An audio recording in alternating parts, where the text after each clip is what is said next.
France 24, LCP, Public Sénat, présente.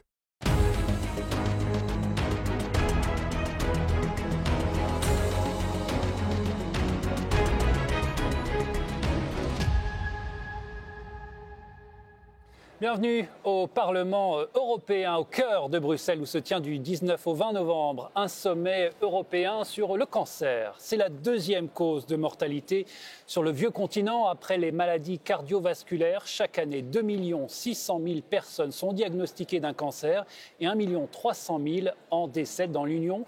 Bien que les Européens représentent moins de 10% de la population mondiale, ils concentrent environ 25% des cas de cancer mondiaux, soulignant ainsi la gravité de cette maladie sur le continent. Oui, alors certes, l'Union européenne ne dispose que de peu de compétences sur les questions de santé, mais la Commission européenne a tout de même lancé un grand plan contre le cancer en 2021 doté de 4 milliards d'euros sur 7 ans pour soutenir la recherche, le dépistage et même la prévention. Pas facile quand les Européens se méfient de plus en plus des vaccins dont certains permettent pourtant de réduire le risque de cancer. Alors pourquoi les Européens sont-ils aussi touchés ? Tabac, alcool, pesticides, polluants divers, leur mode de vie et leurs conditions de travail sont en cause. Comment endiguer ce fléau, le fléau du cancer, avec des services de santé souvent sous tension? Pour en parler, nous recevons Tilly Mess, bonjour. Bonjour. Eurodéputée luxembourgeoise du groupe des Verts, vous êtes coprésident du groupe de l'intergroupe Cancer et maladies rares ici au Parlement. Vous en êtes aussi membre, Laurent Castillo, bonjour, eurodéputé français du groupe du PPE ici à la droite de l'hémicycle et en France, membre du parti d'Éric Ciotti, l'UDR. Vous êtes par ailleurs médecin. Le constat d'abord, Laurent Castillo, le cancer est donc la deuxième cause de mortalité dans l'Union européenne. Pourquoi est-ce qu'il progresse tant ? Pourquoi il progresse tant ? Très probablement du fait d'une prévention insuffisante. Il progresse du fait du tabac, de l'alcool, des facteurs d'environnement, de l'alimentation. Vous l'avez évoqué, c'est la deuxième cause de décès, le cancer, mais les prévisions nous donnent première cause de décès en Europe à partir de 2035. Nos voisins anglais, première cause déjà en Angleterre. Une prévision qu'on peut faire mentir ou ça va être très difficile ? C'est le sens de mon engagement et ça doit être le sens d'un engagement politique par la prévention, mais nous y reviendrons. Sur 470 millions d'Européens, 1 300 000 meurent chaque année du cancer. En tant qu'écologiste, est-ce que vous croyez qu'ils sont déclenchés par une dégradation de notre environnement de vie, les pesticides, les polluants éternels, les perturbateurs endocriniens polluent notre quotidien et déclenchent plus de cancers ? C'est clair que l'environnement joue un rôle clé dans les facteurs de risque, mais aussi une alimentation fortement transformée. Nous mangeons aussi trop de viande rouge, ça contribue aussi. Puis cette alimentation, comme je l'ai dit, fortement transformée. Tout ça, l'air est pollué, donc la pollution de l'air contribue aussi à rendre les gens malades. Et donc c'est tout ça. Ce sont les pesticides, c'est le stress aussi, c'est les facteurs chimiques lesquels on est confronté aussi dans son travail, éventuellement dans la production de vêtements étanches. Vous avez parlé des éternels, des chimiques éternels, des PFAS. Tout ça peut être une raison de causer des cancers. Donc on connaît en fait les facteurs à risque, ils ne tombent pas du ciel, il s'agit vraiment de les nommer, d'avoir des réglementations claires. On a parlé déjà aussi du tabac. On attendait maintenant pour 2026 la révision sur tous les produits de tabac, parce qu'il n'y a pas seulement les cigarettes entre-temps, il y a tout ce qui est aussi les IQOS, donc le réchauffement du tabac, il y a les petits sachets de tabac qu'on met en bouche, donc il y a un tas de produits de tabac qui ne sont pas réglementés du tout, où il faut une autre taxation, il faut faire gaffe, où on fait cette publicité qui continue à être omniprésente. On a parlé de l'alcool, on pourrait aussi parler de l'étiquetage, qu'il faut qu'il soit plus clair. Et pour cela, il faut des réglementations plus fortes. Laurent Castillo, d'après l'Organisation mondiale de la santé, le taux d'incidence en Europe s'est élevé à 280 sur 100 000 en Europe en 2022. C'est un taux nettement supérieur à celui observé, par exemple, en Amérique latine, 186. Qu'est-ce qui se passe ? On est pénalisé par quoi ? On est trop développé et donc trop pollué ? Alors probablement, on est trop développé. On s'aperçoit que c'est j'ai failli dire un luxe des pays riches, malheureusement. On n'a pas cette même incidence dans les pays africains. On l'a évoqué.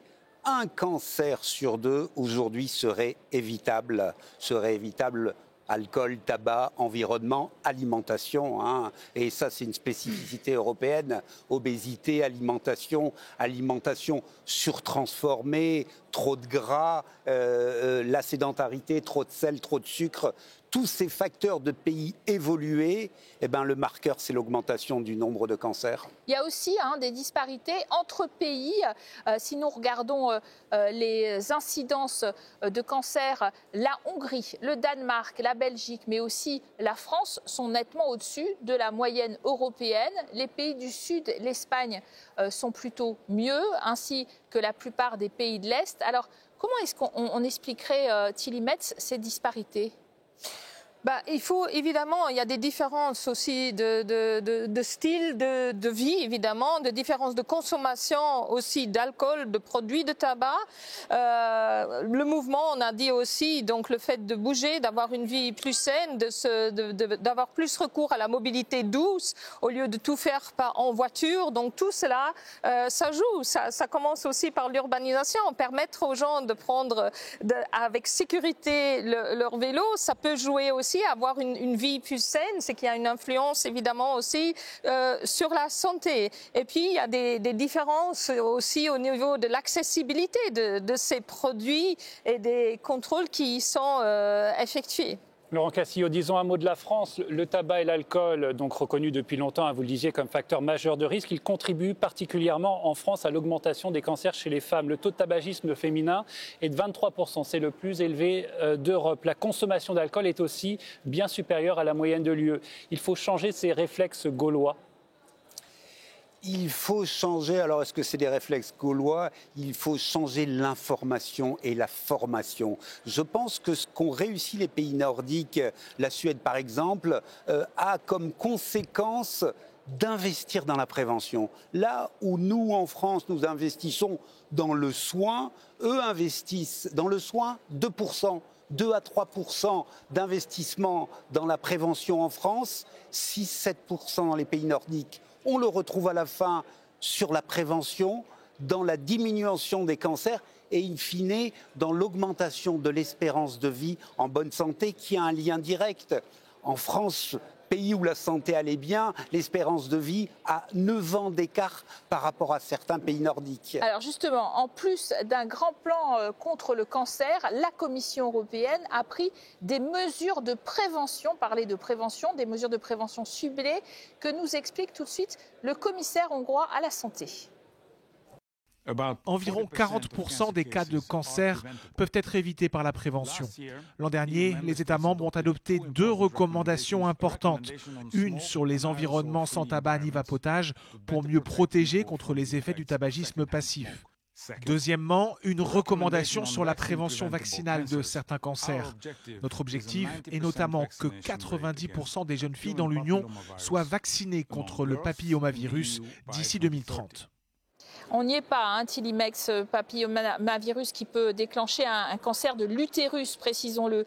Le commissaire hongrois que vient de voir, c'est un proche d'Orban qui lui-même a un passé de vaccinoscepticisme. Et le vaccinoscepticisme est en train de monter en Europe. Vous êtes d'accord que ça va poser problème justement pour ces campagnes de vaccination ? Je pense qu'il est très important de faire un travail sérieux de sensibilisation et d'information. Justement, la vaccination contre le papillovirus, quand je vois même au Luxembourg que les campagnes de sensibilisation sont quand même plutôt discrètes. Donc il y a des grandes différences encore au sein de l'Union européenne sur la sensibilisation et l'information. Notamment, on parle là surtout des filles, mais il faut aussi vacciner les garçons par rapport au papillovirus. Donc il y a beaucoup encore de méconnus. Il est important, évidemment, que les gens aient confiance dans cette vaccination. Et c'est pour ça, tout ce qui est aussi transparence avec l'industrie pharma est crucial. Vous êtes d'accord, Laurent Cassillo, pour dire que la vaccination, c'est un élément important dans la prévention ? La vaccination, et là nous parlons d'HPV, c'est majeur. On a évoqué les cancers de la femme avec le col et l'utérus, mais vous connaissez mon métier, je suis chirurgien ORL. On a des cancers ORL chez l'homme et chez la femme aujourd'hui que l'on pourrait prévenir demain par la vaccination anti-HPV. On a beaucoup de travail d'information, de rassurer les gens. Oui, il y a eu ce scepticisme à la vaccination. Je crois que nous devons travailler là-dessus parce que c'est la santé des Européens qui est en jeu. Kilimès, l'Union européenne a donc lancé un plan contre le cancer en 2021. C'est le bienvenu pour vous. Donner plus de pouvoir éventuellement à l'Union européenne, ça ne va pas de soi. Normalement, c'est la compétence des États membres. Oui, on dit que c'est la compétence des États membres, mais la santé publique fait part d'une compétence partagée entre les États membres et l'Union européenne. Donc j'ai parlé de campagne, mais il faut voir de façon plus large. J'ai parlé de la publicité, par exemple, des produits de tabac. Donc tout ce qui est lié au marché intérieur, on peut parler de budget aussi qui est donné à la recherche, à la prévention aussi et à la recherche quant au traitement des cancers. Donc tout ça, ça se fait quand même au niveau européen. Donc c'est le budget, c'est la publicité, c'est des campagnes d'information. Dire que l'Union européenne n'a pas de compétences, c'est toujours un peu une excuse pour ne rien faire. Mais ce n'est pas le cas si on a une approche plus large aussi sur les taxations minimales, par exemple sur les produits de tabac ou sur le labeling, sur l'étiquetage. Donc là, c'est plein de domaines où l'Union européenne a de la compétence et où on pourrait agir davantage. Alors de fortes disparités persistent, en tout cas dans les politiques de dépistage entre les États membres. En Espagne, le mois dernier, un scandale a éclaté. En Andalousie, les autorités de la région menées par le Parti populaire de droite ont reconnu qu'au moins 2300 femmes avaient été affectées par des problèmes de dépistage du cancer du sein. À Séville, une manifestation a réuni plusieurs milliers de manifestantes. Écoutez. J'ai fourni tous les documents nécessaires pour les examens qu'ils devaient me faire à l'hôpital public. Au bout de 2 mois, ils ne m'avaient toujours pas reçu, même pas pour un premier rendez-vous. Finalement, je suis allée en clinique privée et j'ai été prise en charge. Mon cancer du sein était métastatique. Ils ont dû l'enlever rapidement.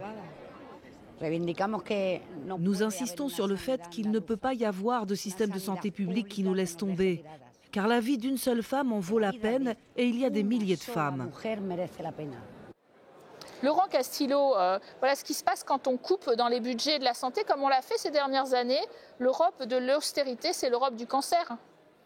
L'Europe de l'austérité dans les pays, quand on est en difficulté financière, la première chose sur laquelle on coupe, c'est la santé. Et c'est un exemple, tout à l'heure vous avez évoqué ce qui appartient aux États membres, ce qui appartient à l'Union européenne. Là, il s'agit d'une compétence nationale. L'organisation nationale dépend du pays. L'Europe doit trouver sa place là où un pays est insuffisamment faible.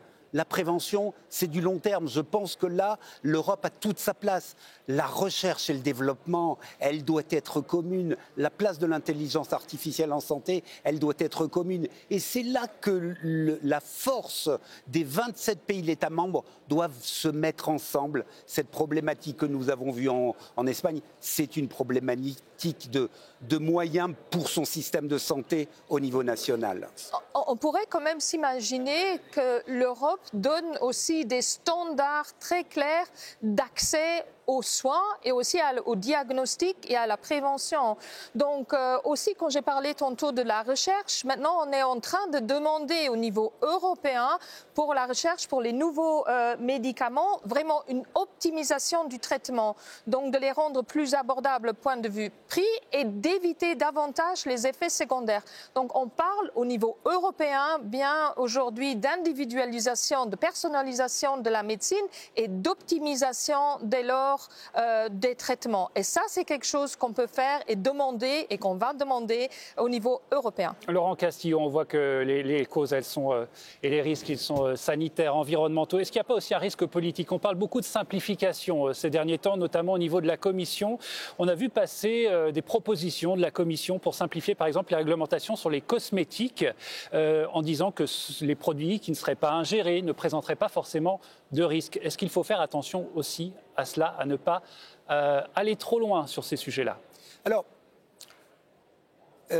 la commission, la science est là.